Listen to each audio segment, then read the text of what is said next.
if an auditor assess, notice they're assessing both the inherent risk and the control risk to be high. So notice here, they're already telling us inherent risk is high, control risk is high. What does that mean? It means bring your best employees, be on the lookout. Okay, control risk means their internal control are not good. We should not rely on them. Inherent risk means they could have a lot of errors, not influenced by the control risk, influenced by the nature of the accounts that they have, the nature of the people that are working there, the characteristic of the account, the characteristic of the personnel. So how should the auditor respond when this is high? I already kind of gave you the answer. You should like raise, all your antennas and be on the lookout. The auditor must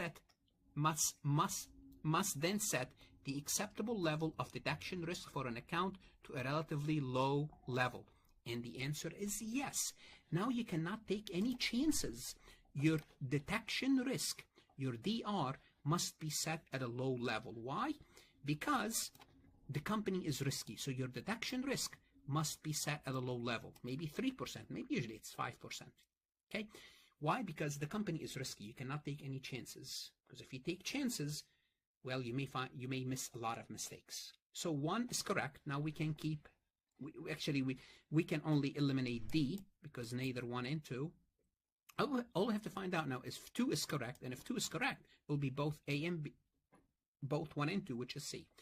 The auditor will perform more substantive testing in that area, and the answer is yes. If you have high control risk, if you have high inherent risk, guess what? I'm going to have to do more substantive work, and I have to do more testing of the accounts, which is 2 is correct. That's how you would respond to a scenario where you have a high inherent risk, high control risk. Therefore, the answer in this situation will be C. You have to take care of both. Okay, this is very important. So simply put, if inherent risk and control risk are high, you have to set detection risk low.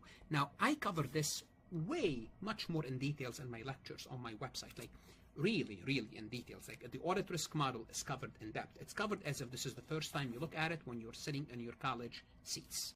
Want to see more CPA exam multiple choice questions solved step by step? At farhatlectures.com, you will get hundreds of video solved MCQs step by step, including previously released AI CPA questions, previously released AI CPA simulation, in-depth lectures and resources to prepare for the CPA exam, AI tools that's going to help you study smarter, not harder, CPA exam podcast lessons where you can learn on the go. And also you will get the personal guidance of support of Farhat and his team.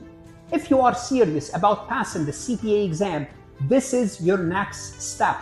Visit the website farhatlectures.com, start your free trial, and I hope to see you on the website.